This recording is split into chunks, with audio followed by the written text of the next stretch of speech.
sebenar-benarnya kita tidak ada, dan adanya kita adalah ada yang diadakan. Itulah kenapa makhluk kita disebut dalam kitab-kitab ulama disebut wujud waham, wujud arad, wujud sangkaan, wujud yang tidak wujud.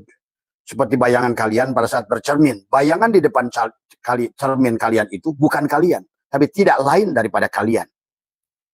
Itu disebut wujud bayangan, wujud arad, wujud sangkaan, wujud yang tidak wujud. Wujud karena adanya sang wajibul wujud itu.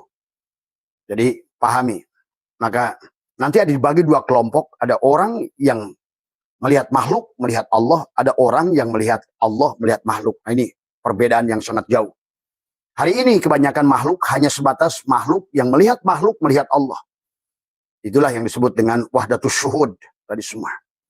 Ya, dia hanya melihat makhluk tapi melihat Allah tadi semua. Tapi sedikit orang yang melihat Allah, melihat makhluk tadi semua. Hanya kepada orang-orang yang ma'rifat, sudah ma'rifat kepada ma'rifat nur zatnya Allah, maka sesungguhnya Allah lah dalil adanya makhluk, bukan makhluk dalil adanya Allah. Ini yang harus dipahami. Ya. Beda jauh antara orang yang melihat makhluk, melihat Allah tadi semua. Jadi itu yang harus dibangun di awal.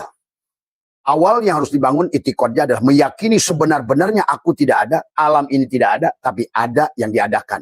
Satu, berarti itikad yang harus dibangun dalam segala perkara itu. Aku ada yang diadakan.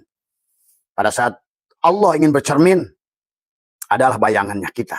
Pada saat Allah tidak ingin bercermin, tidak adalah makhluknya itu. Maka itulah dalam hukum, itu adalah Allah menciptakan kita dan si alam ini zaiz hukumnya. Tidak kewajiban bagi Allah menciptakan kita. Nah inilah, kita jaiz artinya apa? Allah mau mengadakan kita, terserah dia. Allah menghilangkan kita, terserah dia. Karena ini dongeng dia. Yang sekarang sudah berubah. Karena pandangan dari ulama-ulama yang melihat makhluk dari ada Allah. Akhirnya muncullah istilah hulul, istilah itihad, wahdatul wujud, wahdatul syuhud, dan lain sebagainya. Karena diawali daripada ulama yang menjadikan makhluk dalil adanya Allah. Tadi inilah sebenarnya adalah kebodohan dari semua. Bagaimana mungkin yang muhadas dalil adanya yang qadim? Tadi inilah mana mungkin bayangan di cermin itu dalil adanya yang bercermin. Tadi semua.